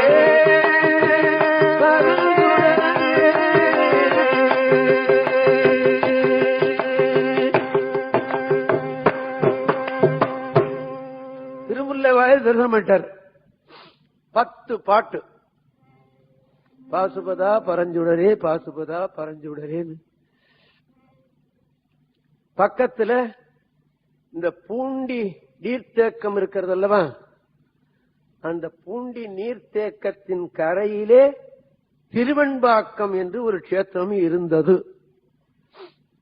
எனக்கு தெரியும், நான் பார்த்திருக்கிறேன் அந்த கோயில் கோபுரத்தை. அந்த ஊருக்கு போனார். சாமியை கேட்டார், நான் பிழை செய்து விட்டேன், நீ பொறுத்துக் கொள்வாய் என்று நினைத்துத்தான் நான் பிழை செய்தேன். சொல்லுற சொல் எப்படி இருக்கு பாருங்க, சொல்லுகிற சொல் எப்படி இருக்குன்னு நாம கவனிக்கணும். பிழையுளன பொறுத்திடுவர் என்று அடியேன் பிழைத்தக்கால் நீ பொறுத்துக் கொள்ளுவாய் என்று நினைத்துத்தான் செய்தேன். நான் உன்னை மறந்துவிட்டு நான் செய்யவில்லை. ஆமா, பழியதனை பாராமே, இப்படி உன்னை நினைச்சுக்கிட்டு நான் தவறு பண்ண, நீ தவற மன்னிச்சு விடுவாய் என்று நினைத்துத்தான் செய்தேன். நீ அந்த பழி வருமே என்று கூட நினைக்காமல் என்னுடைய கண்ணை பிடுங்கி விட்டாய். பழியதனை பாராமே படலம் என் கண் மறைப்பித்தாய். ஒரு பழி வராது, இப்படி செய்யலாமா நீ? குழைவிரவு வடிகாதா கோயில் உள்ளாயோ, இருக்கியா நீ அப்படின்னு கேட்கறது என்னமா இருக்குன்னு கேட்டீங்கன்னா, நீ இருக்கணுமா? என்னுடைய கண்ணு தெரியல, எதற்கு இந்த கோயில்ல நீ இருக்கிற? நாம கூட சொல்றோம் இல்லையா, எனக்கு பசிக்குது, நீ சோறு சமைச்சு வைக்காம இங்க என்ன பண்ணின, நீ இந்த வீட்டுல என்ன பண்ற நீ அப்படின்னு நம்ம கேட்கிறோம்ல, மனைவியை கேட்கிறோம் இல்லையா? கேட்காதவன் யாராவது உண்டா? என்ன நல்லா இருக்கு, வாயினாலும் கேட்பான், கையினாலும் கேட்பான். கேட்கிறோமா இல்லையா? கேட்கிறார் சுவாமி. குழைவிரவு வடிகாதா கோயில் உள்ளாயோ, என்ன இங்க இருக்கியா நீ? இருக்கணுமா நீ? கோயில் உள்ளாயோ என்ன அப்படின்னு கேட்டாரு. அவன் என்ன பண்ணினா, கோயிலுக்குள்ள இருக்கான்னு கேட்க, நான் இருக்கேன்டா அப்படின்னு சொல்லி அங்க ஒரு கோல் கேட்டாரு. பாத்தீங்களா, திருவொற்றியூர்ல ஒரு கோலை தூக்கி எரிஞ்சான். இருக்குடா கோல், எடுத்துக்கிட்டு போ அப்படின்னு. இப்ப குருடன்னா ஒரு கோல் வச்சுக்கிட்டே போற மாதிரி தட்டி பார்த்துக்கிட்டே போற பாத்தீங்களா? குருடனுக்கு கோல் தான் கண்ணு. கையில கோல் இல்லாத குருடனை நீங்க பார்க்க முடியாது இல்லையா? உழையுடையான் உள்ளிருந்து உளோம், நான் இருக்கண்டா கோயில்ல போடா அப்படின்னு சொல்லிவிட்டு அப்புறமா தான் ஒரு கொம்ப தூக்கி எறிஞ்சான். ஊன்றுவதோர் கோலருளி உளவும் போகின்றானே பின்னால பாட்டுல வருகிறது. நீ இந்த கோயில்ல இருக்கணுமான்னு கேட்டாரு பாருங்க, அந்த கோயில் அழிஞ்சு போச்சு. அந்த கோயில் இப்பொழுது கிடையாது. அந்த பூண்டி ரிசர்வாயர் கட்டும் பொழுது அந்த கரையில இருந்தது. அது இந்த தண்ணி அடிச்சு அடிச்சு அடிச்சு அடிச்சு அந்த கோயில் போயிட்டு. உங்களுக்கு தெரியுமா, தரங்கம்பாடின்னு ஒரு ஊர் இருக்கு. இந்த தரங்கம்பாடியில மாசிலாமணி ஈஸ்வர் கோயில்னு ஒண்ணு இருந்தது. எனக்கு தெரியும், நான் பார்த்திருக்கேன். 1945 50 கடல் உள்ள வந்தது, அந்த கோயில் போயிடுது. ஆமா, எனக்கு தெரியும். இப்ப அந்த மாசிலாமணி ஈஸ்வர் கோயில் இல்ல. அது போல சுவாமி கேட்டார், இந்த கோயில்ல நீ இருக்கணுமா அப்படின்னு. அந்த கோயில் அழிந்து விட்டது, இப்ப கிடையாது. இந்த கோபுரம் தெரிஞ்சிருந்து அதுவும் கிடையாது, இப்போ அதுவும் இடிஞ்சு விழுந்துருத்து. அதுல இருந்த சாமி எல்லாம் தூக்கி கொண்டாந்து மேல ஒரு சின்ன கோயில் கட்டி அத கோயிலாக வைத்தார்கள். அந்த கோயிலாக கட்டி வைப்பதற்கு பெருமுயற்சி பண்ணவர் மினர்வா டுட்டோரியல் காலேஜ். அவர் பேரு பரசுராமையர். அவரும் அவருடைய நண்பர்களுமாக சேர்ந்து உத்தன்ராமபிள்ளைன்னு ஒரு ஐஏஎஸ் ஆபீசர், அவரும் அதுல சேர்ந்து இருக்கிறாருன்னு நான் நினைக்கிறேன். அங்க கல்வெட்டுல கூட இருக்கு. அப்படி அதுக்கு ரொம்ப பெருமுயற்சி பண்ணவர் இந்த பரசுராமையர் தான் என்று சொல்லுவார்கள். அவர் கால் கிடையாது, கால் நொண்டி. அந்த டுட்டோரியல் கால் வச்சிருந்தாரு. இப்ப இருக்காருன்னு இறந்து போயிருப்பாரு. நான் பார்க்கும் போதே ரொம்ப வயசானவர். அவர் இறந்து போயிருப்பாரா இருக்காரா எனக்கு தெரியாது. அவர் இந்த புண்ணியத்தை ஏத்துக்கிட்டார். வெளியில வேற ஒரு கோயில் கட்டி அத வெண்பாக்கம், அந்த புதுசா கட்டப்பட்ட கோயில் தான் அங்கே இருக்கிறது. ஆக என்ன அர்த்தம் அப்படின்னு கேட்டா, சமயாச்சாரிய சுவாமிகளாகிய சுந்தரமூர்த்தி சுவாமிகளுக்கு கோபத்துக்கு இலக்கான கோயில் இல்லை. கடவுளுடைய கோயிலையே வாழ வைக்கக்கூடிய தன்மையுடைய தேவாரம் கடவுளுடைய கோயிலையும் அழிப்பதற்கு கூட அந்த தமிழுக்கு வலிமை இருந்திருக்கிறது. கதவை திறந்தோம்னு திறந்துகிடுது, புட்டுன்னு சொன்ன பூட்டிக்கிடுது, இறந்தவன் எழணும்னு சொன்னா எழுந்தது, எலும்பு எழுன்னு சொன்னா எழுந்தது. தமிழ்தான் செய்தது, தமிழிசைதான் அதனை செய்தது அல்லவா? ஆமா, தமிழிசைதான் சரின்னு சொல்லிதான் அண்ணாமலை செட்டியார் இப்படி ஒரு கட்டடம் கட்டினார். செத்தமிந்தி இப்ப அந்த கந்தசாமி கோயில்ல பாடிக்கிட்டு இருந்தேன். நண்பர் நித்யானந்தம் கிட்ட இருந்தார். நான் பாட ஆரம்பிச்சேன், டங்கு டன் டங்கு டங்கு டன் டங்குன்னு மழை அடிக்க ஆரம்பிச்சான். நான் சொன்னேன், தமிழிசை சங்கத்துல பாடும்போது நமக்கு ஏதேனும் ஒரு தொந்தரவு இருக்கா? பரம சௌக்கியமா என்ன விட்டுறாரு இந்த ராமையா. நீ என்ன வேணாலும் பேசிக்கோ, என்ன வேணாலும் பாடிக்கோ அப்படின்னு விட்டுறாரு பாருங்க. நீ இதைத்தான் பாடணும், இதைத்தான் பேசணும் அவர் சொல்றாரா? இல்ல, தாமனாவும் சரியா பேசுவான் பாடுவான்னு தெரியும். 2 வருஷமாச்சு, இது 3வது வருஷம் தொடக்கம். எனக்கு ஏதாவது ஒரு தொந்தரவு இருக்கிறதா? இல்ல வேலைக்காரங்க ஏதாவது தொந்தரவு பண்றாங்களா? ஒண்ணும் கிடையாது பாருங்க. அவரவர்கள் மைக்க வச்சாலும் லைட்டை போட்டானா இதை போட்டானா எல்லா போய் உட்கார்ந்துகிட்டு சரி எட்ட இருந்து பாத்துக்கிட்டே இருக்கு. சரி, அவர் சரியா செய்து விடுவார். இந்த மாதிரி ஒரு இடம் எங்கேயுமே கிடையாது. நான் தமிழ்நாட்டில் பாடாத கோயில் கிடையாது. ஆமா, தமிழ் சங்கத்தை சொன்னதுனால எனக்கு என்ன கனகாபிஷேகம் பண்ண போறாங்க? நல்லதை நல்லதுன்னு சொல்ல வேண்டிய பொறுப்பு எனக்கு உண்டு.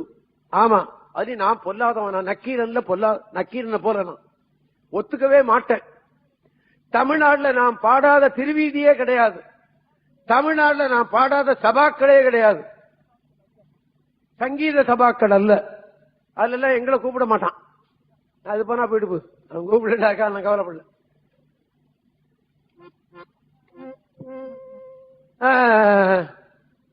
அப்ப சொன்னேன், தமிழ்ச்ச சங்கத்தில் நமக்கு இந்த டிஸ்டர்ப் இருக்கா பாத்தீங்களா ஐயா அப்படின்னு அவர்கிட்ட சொன்னேன். கேளுங்க, தான் உட்கார்ந்துருக்காரு. எவ்வளவு சுதந்திரமா நமக்கு கொடுத்திருக்காங்க பாத்தீங்களா? கோடிக்கணக்கில் போட்டு கட்டி அல்லவா? ஆமா, அவர்களுக்கு 1000 கோடி நமஸ்காரம் பண்ணாலும் தகும். நிச்சயம் தமிழிசை வளர்ச்சிக்கென்றே. ஆக அந்த தமிழ் என்ன பண்ணிவிட்டது? இந்த கோயில நீ இருக்கியான்னு சொன்ன உடனே அந்த கோயிலே இடிஞ்சு போச்சு. தேவாரம்தான் கோயிலை வாழ வைத்ததும் கூட அல்லவா? ஆமா, தேவாரம் இல்லைன்னா 7வது நூற்றாண்டுல நம்ம கோயில் எல்லாம் போயிருக்கும். சைவ எல்லப்ப நாவலர்களுடைய பாடல் ஒன்று நான் ஆரம்பத்திலே உங்களுக்கு நினைவூட்டி இருக்கிறேன். சைவ எல்லப்ப நாவலர் பாடியிருக்கார். அத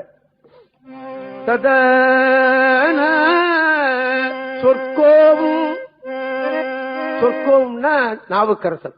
சொற்கோவும் தோணிபுரத் தோன்றலும் சீர்காழியில தோன்றிய திருஞான சம்பந்தரும் எம் சுந்தரனும் சிற்கோலவாத மூர்த்தேசிகனும் முற்கோலி வந்திலரேல் நீர் எங்கே நீரும் சிவபெருமானும் ஒண்ணு. அதனால்தான் நீர் எங்கேன்னு கேட்டுவிட்டார் அவர். சிவனே திருநீரு, திருநீரே சிவன். ஆமா, ருத்ராட்சமே சிவன், சிவனே ருத்ராட்சம். ஆமா, எந்த மத சின்னத்துக்கும் அவ்வளவு பாட்டு கிடையாது. இந்த விபூதிக்குத்தான் அவ்வளவு பாட்டு இருக்கிறது. ஆமா, எந்த மத சின்னம் இருக்காரு பாருங்க. நான் பார்க்கல, நான் கேட்கல, இருந்து சொன்னீங்கன்னா நான் கேட்டுக்கிறேன்.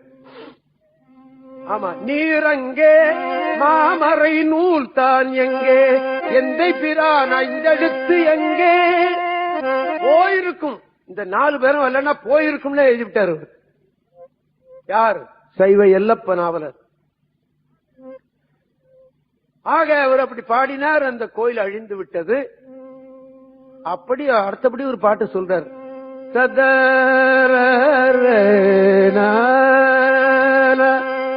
மான் திகழும் சங்கிலியை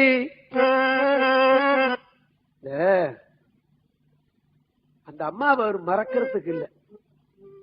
மனைவியை மறக்க முடியுமா? மனைவியை மறந்தவன் மனுஷனாக இருக்க முடியுமா? இல்லையா, இருக்க முடியாது. ஏதோ கோபத்துல ஏதோ திட்டுறான் வையிறான், அது வேற சமாச்சாரம். அப்புறம் சரிதான் போன்னு சொல்லிட்டு போறான் இல்லையா. அப்படி போகலன்னா குடும்பம் இல்ல இல்லையா. ஆமா, மான் திகழும் சங்கிலிகை அந்த அம்மாவினாலதான் இவர் கண்ணு போச்சு. என்ன சொல்லிருக்கணும்? படுபாவி சங்கிலியினால என் கண் போச்சேன்னு சொல்லிருக்கணும். சொல்லலையே, சொல்லலையே. மான போன்ற கண்ணுடையவளாச்சே அவள் அப்படிங்கிறாரு. 2 கண்ணும் இவருக்கு இல்ல. அப்பவும் அப்படி சொல்றாரு. மான் திகழும் சங்கிலியை தந்து வரும் பயன்கள் எல்லாம் தோன்ற அருள் செய்தளித்தாய் என்று உரைக்க உலகமெல்லாம் என்றவனே, உலகமெல்லாம் என்றவனே, உலகமெல்லாம் என்றவனே, வெண்கோயில் இங்கிருந்தாயோ என்ன ஊன்றுவதோர் கோலரளி உளோம் போகீர் என்றானே. நாடகமே எழுதி வைத்திருக்கிறார் இவர். ஆமா, இந்த 4 வரலாறுல இந்த பகுதி தான் என்னுடைய உயிரை பிடித்தது. திருஞான சம்பந்தர்ல அந்த மதுரை பகுதி, திருநாவுக்கரசர்ல அந்த திருவதியிலிருந்து போய் திரும்பி வந்த பகுதி, இவர்ல இந்த பகுதி எனக்கு என்னுடைய நெஞ்சத்துக்குள்ளே ஊறிக்கிட்டு இருக்கிற பகுதி. ஒரு நாடகம் மாதிரி எழுதிட்டு போறார் இவர். ஊன்றுவதோர் கோலருடைய உளோம் போகீர் என்றானே.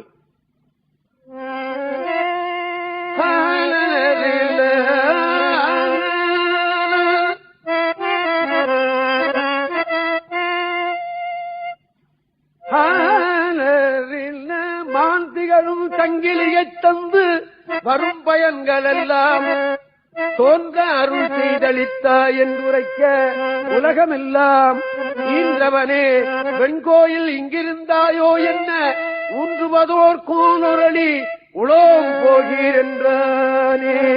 நான் ஒரு புத்தகம் படித்தேன். அதுல அவன் எழுதுறான் ஆங்கிலேயன். அது தமிழாக்க எனக்கு ஆங்கிலமே தெரியாது. நான் 4th கிளாஸ். தேவாரம் 5 வருஷம் படிச்சேன். அண்ணாமலை வீட்டுல சங்கீதம் 4 வருஷம் படிச்சேன் இந்த பாடுறதுக்காக வேண்டி. அவ்வளவுதான் பள்ளி படிப்பு எனக்கு 4வது வரைக்கும் தான். அதனால ஆங்கிலத்துல கடிதம் வந்ததுன்னா நான் உடனே பதில் எழுத முடியாத சூழ்நிலை. ஏண்டா படிக்காம விட்டோம்னு இப்ப வருத்தப்படுறேன். அது சரி, இனிமே வருத்தப்பட்டு பெரிய 78க்கு மேல நான் படிச்சு என்ன ஆக போனேன்? சட்டம் பொண்ணு விட்டுட்டேன். நான் இதற்காக போய் அந்த டியூட்டோரியல் காலேஜில சேர முடியும்? வேண்டான்னு விட்டுட்டேன். அவன் எழுதுறான், அது தமிழாக்கம் வந்துருந்து பாரு. என்னுடைய மனைவியை எந்த கட்ட காலத்திலையும் நான் திட்டுனதே இல்லைன்னு எழுதி வைக்கிறான். நான் அண்ணாமலை யூனிவர்சிட்டியில இருக்கும்போது லைப்ரரியில இருந்து அந்த புத்தகத்தை எடுத்து படிச்சுக்கிட்டே வந்தேன். அது அந்த ஆங்கிலேயனுடைய பெயர் எனக்கு இப்போ கொஞ்சம் மறதியா இருக்கு. அவன் எழுதுனா, என்னுடைய காலத்து வாழ்ந்த காலத்தில் எந்த கட்டமான காலத்திலேயும் என்னுடைய மனைவியை நான் திட்டினது இல்லை அப்படின்னு எழுதி வைக்கிறான். சுந்தரரும் அப்படியே கீழே புட்நோட்டு போட்டு எழுதினேன். புட்நோட்டு போட்டு எழுதக்கூடாது. லைப்ரரி புத்தகத்துல எழுதக்கூடாது. ஆனா எவன் எழுதுனான்னு யாருக்கு தெரியும்? ஒரு பக்கத்தை கிழிச்சுக்கிட்டே போடுறான் சில பேர் இல்லையா? லைப்ரரி புத்தகம் பக்கத்தையும் கிழிச்சுட்டு போடுவான். லைப்ரரியை வாங்கி பாத்துக்கிட்டா இருக்கிறான், வாங்கி போட்டு போய்கிட்டே இருப்பான். கீழே புட்நோட்டு பண்ண சுந்தரரும் தன்னுடைய வாழ்க்கையிலே மனைவியை திட்டவில்லைன்னு எழுதி வச்சான் இல்லையா? அப்பவே எனக்கு இந்த வரலாறுல உள்ளம் தோய்ந்திருந்தது அப்படின்னு சொல்றாரு. இன்னொன்னு, இந்த தன்னுடைய வாழ்க்கை வரலாறு சொல்லிட்டே வர்றாரு அவர். பொன்னவிலும் கொன்றையினாய் இவர் என்ன பண்ணாரு? திருவொற்றியூர்ல எனக்கு சத்தியம் பண்ணி கொடுத்துறப்பா, நான் உன்னை விட்டு பிரிய மாட்டேன்னு அவனுக்கு சத்தியம் பண்ணி கொடுத்தீங்கன்னா உன்னை கல்யாணம் பண்ணிக்குவா அப்படின்னு சொல்லிவிட்டாரு. அந்த அம்மா கிட்ட போய் இந்த மாதிரி சத்தியம் பண்ணி விட்டு அவன் திருவாரூருக்கு போக நினைக்கிறான். அதனால என்ன மகிழ மரத்தங்கடியில போய் இருன்னு சொல்லிவிட்டான். நான் மகிழ மரத்தடியில போய் இருக்க போறேன் அவனுக்காக. இங்க வருவான், சாமி சன்னதிக்கு கூப்பிடுவான்.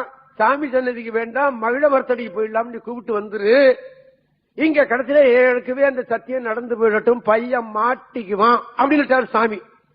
தொடையையும் கிள்ளி விட்டு தொட்டிலையும் நல்லா ஆட்டி விட்டார்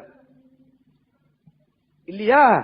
சுந்தரருக்கு ஒன்னும் செய்ய முடியல, கடவுளுக்கு எதுக்கவே அந்த சத்தியத்தை பண்ணி விட்டார். அந்த வரலாறு சொல்றாரியா திருவெண்பாக்கத்துல போய்.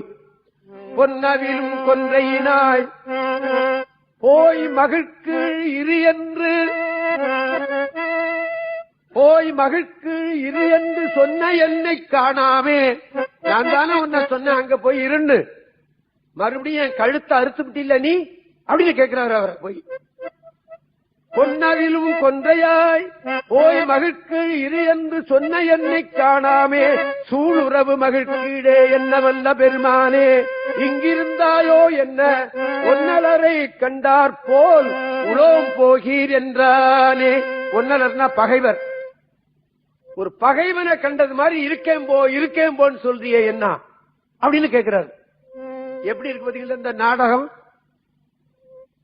இந்த நாடகம் எப்படி இருக்கு பாத்தீங்களா? ஆமா.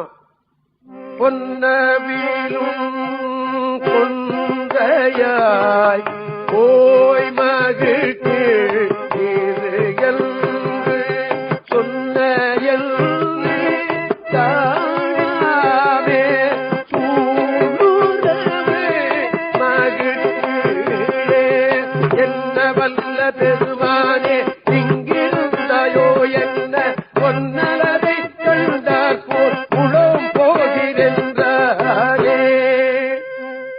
ஐயா, இவ்வளவு நாடகம் ஆடிவிட்டு என்ன இருக்கியான்னு கேட்டா இழைக்கிறேன் போன்னு சொல்றியா நீ? சரி நீ இரு, நான் போறேன்.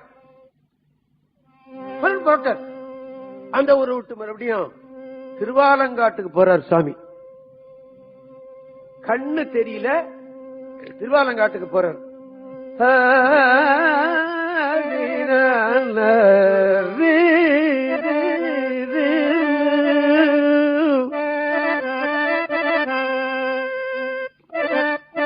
சங்கத்து தலைவர் பூரா கோபாலகிருஷ்ணன் ஐயா அவர்கள், தேவாரத்துல என்னப்பா இல்ல,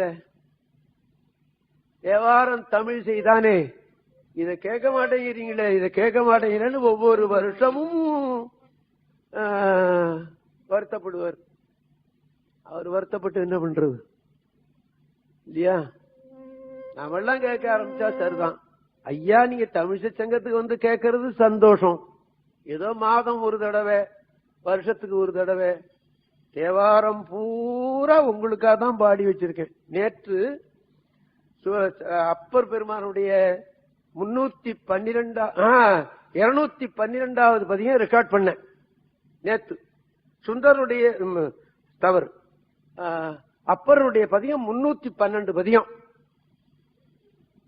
இல்லையா? நேற்று 212வது பதியம் நான் ரெக்கார்ட் பண்ண. திருஞான சம்பந்தர் பூரா ரெக்கார்ட் பண்ணிவிட்டேன். அது உங்களுக்கு தெரியும்.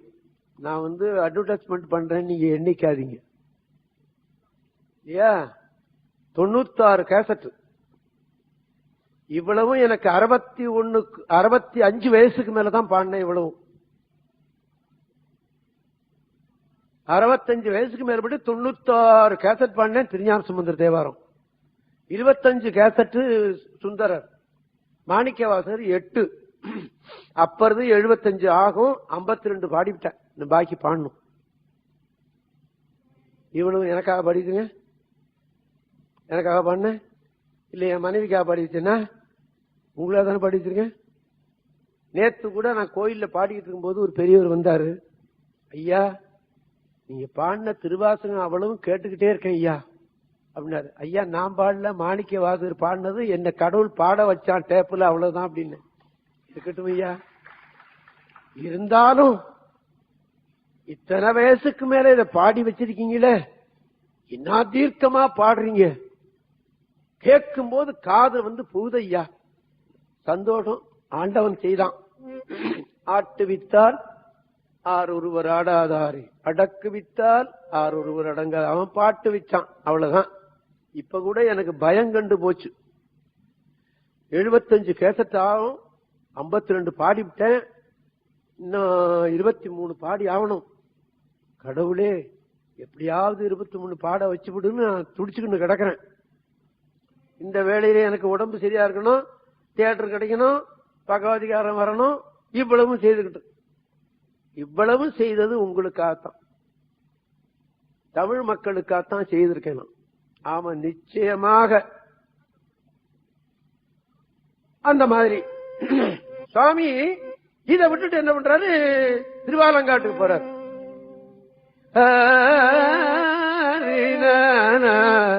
அவ்வளவு இசையோட, இப்ப நான் சொல்லி காட்டுற பாட்டெல்லாம் அவ்வளவு இசையோட வந்தது. கடவுளே கடவுளே, முத்தா முத்தி தரவல்ல முகிழ்மெல் முலையாள் உமை பங்க சித்தா சித்தி திறம் காட்டும் சிவனே சிவனே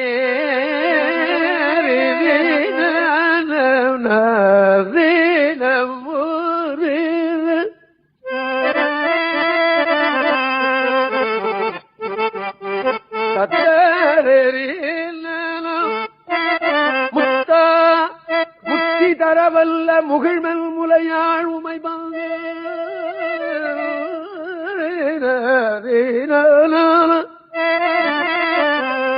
சித்தா சித்தி திறம் காட்டும் சிவனே தேவர் சிங்கமே தேவர் சிங்கமே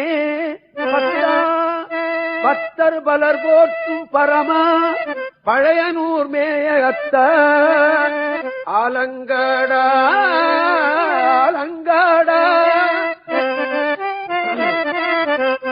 அத்தாலங்காடா உன்னடியார்க்கு அடியேங்காவேனே ஹரிதவ ஹரிதலிதவ ஹரிதலிதவ மகரிதலிதவ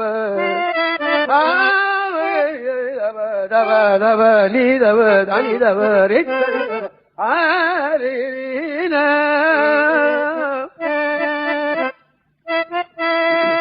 அத்த ஆலம் காட அத்த ஆலம் காட அத்த ஆலம் காட அத்த ஆலம் காட உன்னடியார்க்கு அடியே ஆவே அத்த ஆலம் காட உன்னடியார்க்கு அடியே ஆவே ஆவே ஆவே.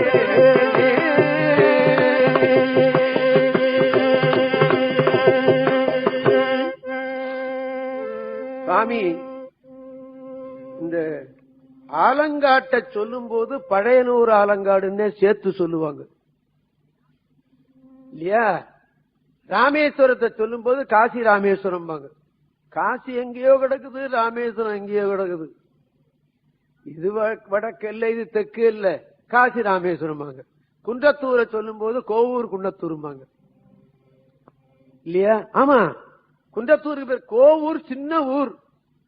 அது வரலாற்றுல கொஞ்சம் தான் வருகிறது, அதுலயும் தியாகராஜசாமியோட வரலாற்றுல கொஞ்சம் வருகிறது. குன்றத்தூர் தெய்வ சேக்கிழார் பெருமான் திரு அவதார திருத்தலம், அதை சொல்லும் போது கோவூர் குன்னத்தூர்மா. அதுபோல ஆலங்காடை சொல்லும் போது பழையனூர் ஆலங்காடுமா. ஏன் அப்படி சொல்றார்கள்? நமது முன்னோர்கள் ஏன் அப்படி சொன்னார்கள்? பைத்தியக்காரனா அவன்? இல்ல, கிடையாது. அந்த ஊர்ல, இந்த பழையனூருங்கிற ஊர்ல 70 வேளாளர்கள் இருந்தாங்க. குடும்பம் 70 வேளாளர் குடும்பம். ஒரு நாள் ஒரு பெண் பேய் அது பேய் பெண் வடிவத்தில் வருது. இவன் தான் என் ஆம்படையான், நான் கூப்பிட்டா வரமாட்டேங்கிறான், நீங்க அவனை என்னோட வர சொல்லுங்க அப்படின்னு இந்த 70 பேர்த்தையும் போய் முறையிட்டு. கதையை சுருக்கமா சொல்லிவிடுறேன், சுருக்கமா தான் எனக்கும் தெரியும். அவன் சொல்றான், இல்ல இல்ல அது அவன் என் மனைவி இல்ல, அது பிசாசு, என்ன கொண்டு விடும் அப்படிங்கிறான். இந்த பிசாசு சொல்லுது, இல்ல இல்ல அவன் தான் என் ஆம்படையான், அவன் கூப்பிட்டா என்னோட வாழ வரமாட்டேங்கிறான், நீங்க வர சொல்லுங்க அப்படின்னு 70 பேர்த்தையும் போய் முறையிடுது இந்த பிசாசு. ஐயோ இல்ல அது பிசாசு, அது பிசாசு, என்ன கொண்டு விடும், என்ன கொண்டு விடும், என்ன இத கேட்டுக்காதீங்கன்னு சொல்லிட்டான். அப்ப இந்த 70 பேரும் என்ன பண்ணாங்க, ஐயோ பாவம் பெண்ணாச்சே அப்படின்னு நினைச்சு, அவங்களுக்கு பிசாசுன்னு தெரியல, நீ போய் இந்த பெண்ணோட இந்த வீட்டுல வாழ், உனக்கு ஏதாவது ஹானி ஏற்பட்டதுன்னா நாங்க 70 பேரும் உயிரை விட்டுறோம் அப்படின்னு சொன்னாங்களா. அந்த 70 பேரும், அந்த வேளாளர்கள் 70 குடும்பம். சரின்னு சொல்லிட்டு இவங்க எல்லாம் பெரியவங்க எல்லாம் சொல்றாங்க சொல்லிட்டு இந்த பிசாசை அழைச்சுக்கிட்டு ஒரு வீட்டுல போய் தங்கி இருந்தான். ராத்திரி அவனை வேட்டு விட்டுட்டு பணமா போயிட்டான். அது ஓடி போச்சு. கதவை திறந்து பார்த்தா அவன் செத்து போயிட்டான். இந்த 70 வேளாளர்களும் சொன்ன சொல் தவறாமல், ஐயோ நாம சொன்னதுனால அவன் பிசாசு பிசாசுன்னு சொன்னானே, நாம கேட்கலையே, அப்படி உனக்கு உயிருக்கு ஹானி வந்தா நாங்க 70 பேரும் செத்து போறோம்னு சொல்லிட்டோமே, அனாவசியமா ஒருத்தன் செத்தானேன்னு சொல்லிவிட்டு ஒரு தீக்குழி வச்சு அந்த தீயில 70 குடும்பமும் விழுந்து செத்துதான். அந்த தன்னுடைய வாக்கை காப்பாற்றியவர்கள் வாழ்ந்த ஊர் அந்த பழையனூர்.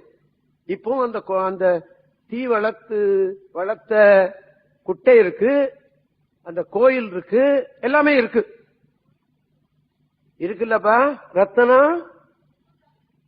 இருக்கு. அந்த அம்மாவுக்கு பக்கத்து ஊர்.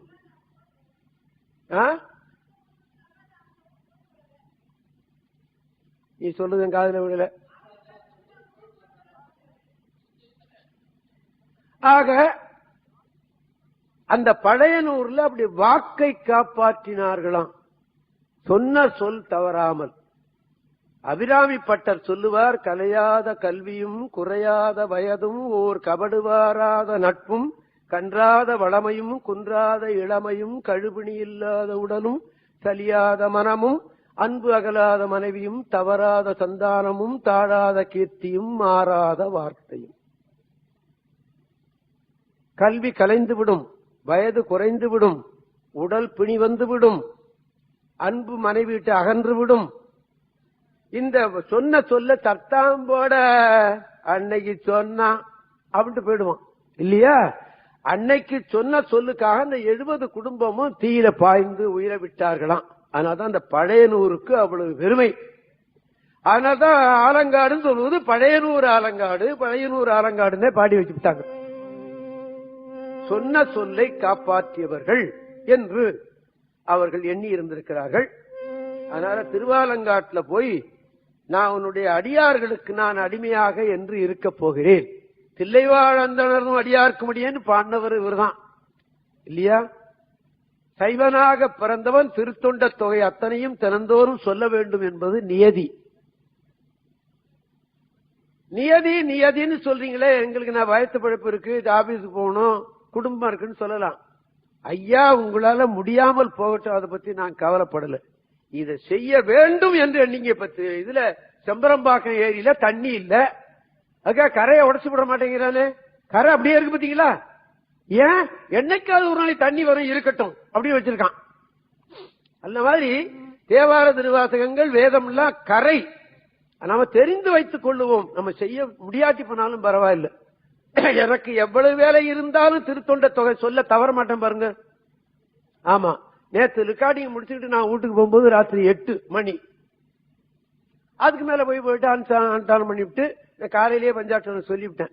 அதுக்கு மேல சாப்பிட்டு 9 மணி 9:30 மணிக்கு படுத்தேன். 3 மணிக்கு எழுந்திரிச்சு அப்புறம் காலையில எழுந்திரிச்சு ஜபம் பண்ணிவிட்டு பூசை பண்ணிவிட்டு தவறாம செய்யறோம் பாத்தீங்களா. அதுக்கு பேர் தான் நியதின்னு பேரு. கந்தசாமி கோயில்ல சாமிக்கு 2 பதியம் பாடிவிட்டு 1 மணி நேரம் மைக்க வச்சு பாடிவிட்டு மறுபடியும் வர்றேன். அந்த நியதி அது தெரிந்து வைத்துக் கொள்ளுங்கள். எப்பவாவது சந்தர்ப்பம் வரும்போது செய்யலாம், இல்லைன்னு விட்டுடலாம். அதுக்காக அந்த நியதியை நம்ம மறந்து விட வேண்டாம் அப்படிங்கறது உங்களை கேட்டுக்கிறேன். ஆக உன் அடியார்க்கடியேன் ஆவேனே அப்படின்னு சொல்லிவிட்டு நேரா காஞ்சிபுரம் போறார். காஞ்சிபுரம் போனாரு. இந்த வரலாறு நமக்கு நெறிப்படுத்தி சொல்லியவர் தெய்வ சேக்கிழார் பெருமான். நான் அதை மறப்பதற்கே இல்லை. ஆமா, நான் உங்களுக்கு இன்னொரு விண்ணப்பமும் சொல்ல கடப்பாடு. தெய்வ சேக்கிழார் பெருமானுடைய பிறந்த இடத்துல ஒரு திருக்கோயில் இருக்கிறது குன்றத்தூர்ல.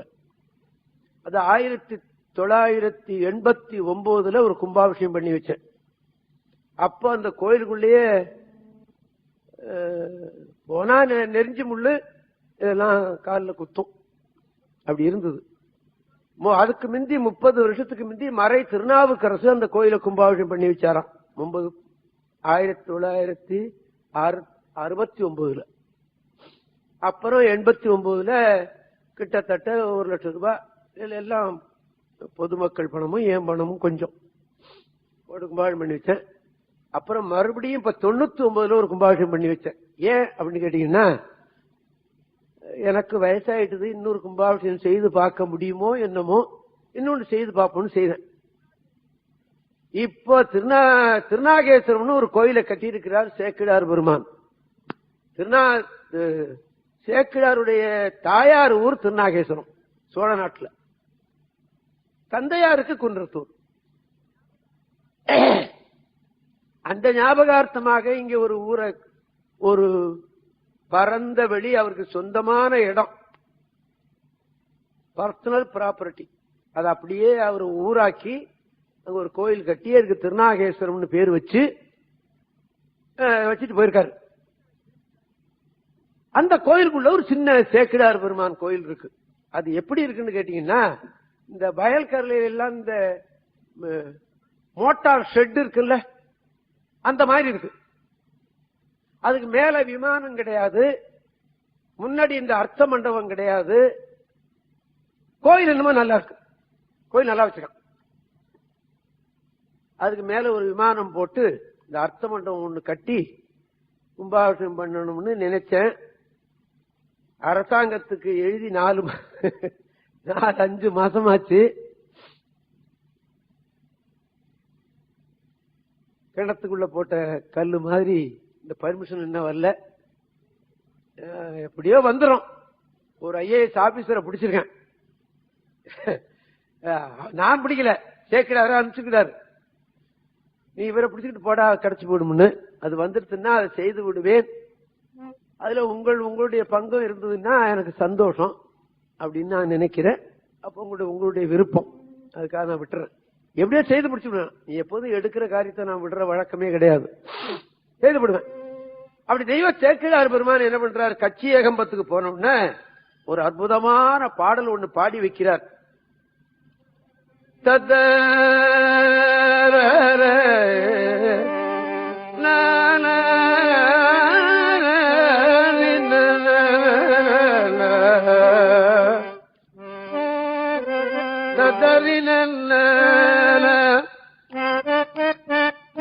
விண்ணாழ்வார் அமுதுண்ண மிக பெரும் விடமுண்ட கண்ணாள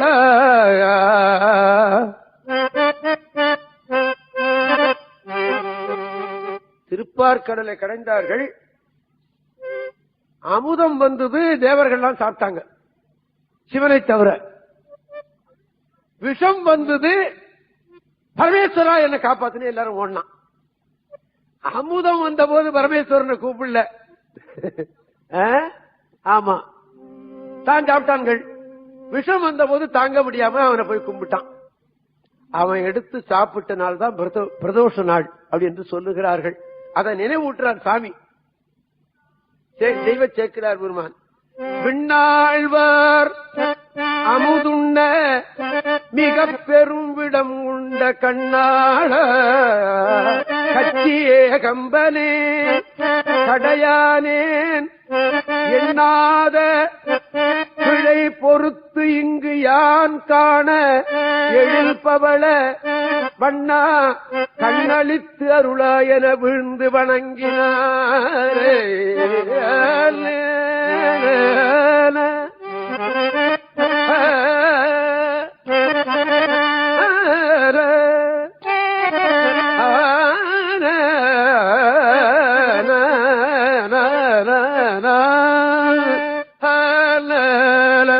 சுந்தரர் வணங்குவது போல அந்த சரித்திரத்தில் அவர் பாடி வச்சிருக்கிறார். கண்ணளித்து இங்கு யான் காண எழில் பவள வண்ணா கண்ணளித்து அருளா என விழுந்து வணங்கினார்.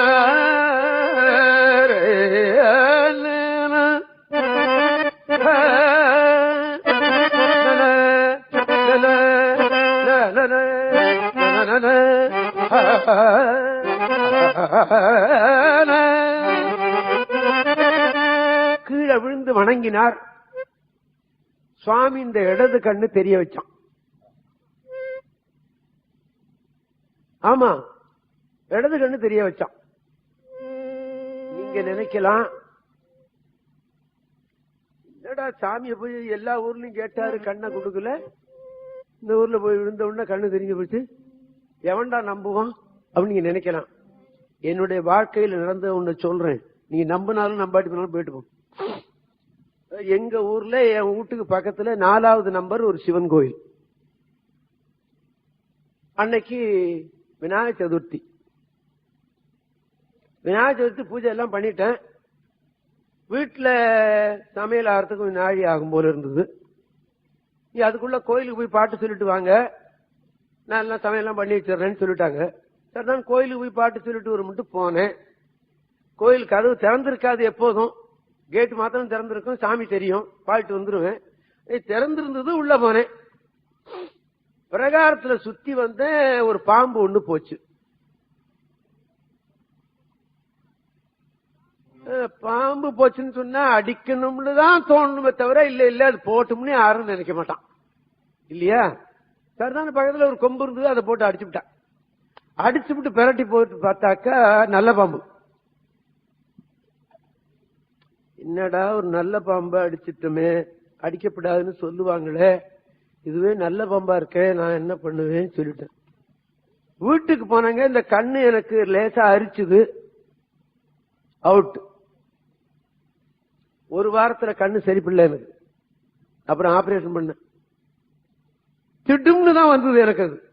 ஆமா, அது அந்த பாம்பு அடிச்சதுனாலே என்னமோ, அதுக்கு முந்தைய எனக்கு கண்ணு சரியா தான் இருந்தது, அன்னைய வரைக்கும் சரியா தான் இருந்தது, எனக்கு தெரியும். சில பேர் சொன்னாங்க, நீ ஏன் இந்த பாம்பு அடிச்ச அப்படி. பாம்பை கண்டா அடிக்கத்தான் செய்வான், எவனும் விட்டு நல்ல பாம்புன்னு விட்டுற மாட்டான். அது மாதிரி ஆக இவர் விழுந்து கும்பிட்டார், கண்ணு தெரிஞ்சது, இடது கண்ணு மாத்திரம் தெரிந்தது. அப்ப ஒரு அற்புதமான திருப்பதியை ஒண்ணு பாடுறார்.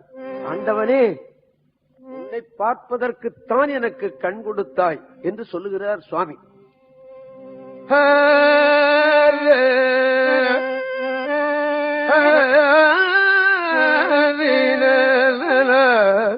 ஆலம்தான் உகந்து அமுது செய்தானே ஆதியை அமர. இந்த கருத்து பின்னால வருதுன்னா சேக்கிரார் முன்னாடியே சொல்லிவிட்டார், ஆலத்தை இவன் சாப்பிட்டவன் அப்படின்னு. இதை படிச்சுட்டு தான் அந்த இடத்துல அதை எழுதி வைக்கிறார் தெய்வ சேக்கிரார் பெருமான். இவர் சொன்ன கருத்தை தான் அப்படி அங்க எழுதி விட்டார். ஆலந்தான் உகந்து அமுது செய்தானே அமரர் தொழுதேற்றும் சீலந்தான் பெரிதும் உடையானே சிந்திப்பார் அவர் சிந்தையுள்ளானே ஏலவார் குடலால் உமைநங்க என்றும் ஏற்றி வழிபடப் பெற்ற கால காலனை கம்பன் எம்மானே காண கண்ணடியேன் பெற்றவாறே. அதுக்கு முந்தி பாடினபடியும் நமக்கு கிடைக்கல.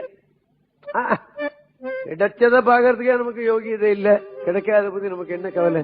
கிடைக்கலையேன்னு வருத்தப்பட்டவன் ராஜராஜ சோழன் ஒருவன் தான். ஆமா, ஆக காண கண்ணடியேன் பெற்றவாறே காலகாலனை கால காலனை கம்பனுமானை கால காலனை கம்பனுமானை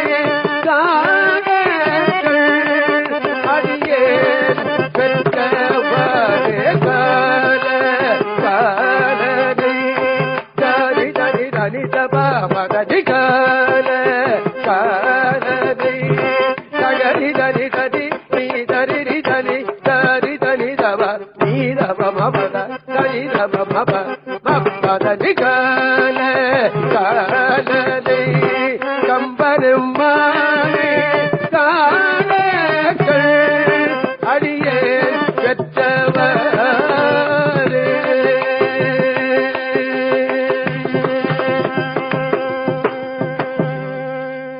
மணி 12. சுந்தரருடைய சரித்திரத்தில் முக்கியமான பகுதி இன்னும் அடுத்த மாதத்தில் முடிந்து விடும் என்று நான் எண்ணுகிறேன். அடுத்தது திருவாசகத்திலே சில முக்கியமான பகுதியை நான் உங்களுக்கு நினைவூட்ட இருக்கிறேன். உங்களுக்கு தெரியாததை நான் சொல்ல போறது நினைவூட்ட இருக்கிறேன். ஆக தமிழிசை சங்கத்தார் எனக்கு 2002 ஏப்ரல் வரலையும் எனக்கு அனுமதி தந்திருக்கிறார்கள். இப்படி ஒரு வாய்ப்பு நான் எண்ணிக்கொண்டு இருந்ததை செய்வதற்கு வாய்ப்பாக நண்பர் பெருமனத்தோடு ராமையா அவர்கள் இவர்களும் சிபாரிசு பண்ணி இதை வாங்கி கொடுத்திருக்கிறார்கள். அவர்களுக்கும் நன்றி செலுத்திக் கொள்கிறேன். நாம் எல்லோருமாக சேர்ந்து பஞ்சாட்சரம் சொல்லி இந்த நிகழ்ச்சியை நாம் நிறைவேற்றிக் கொள்வோம். ஓம் நம சிவாய சிவாய நம ஓம். ஓம் நம சிவாய சிவாய நம ஓம். ஓம் நம சிவாய சிவாய நம ஓம். நம சிவாய நம ஓம். ஓம் நம சிவாய சிவாய நம ஓம். ஓம் நம சிவாய நம ஓம். சிவாய நம ஓம். சிவாய நம ஓம். சிவாய நம ஓம். சிவாய நம ஓம். நம பார்வதி பதயே மகாதேவ.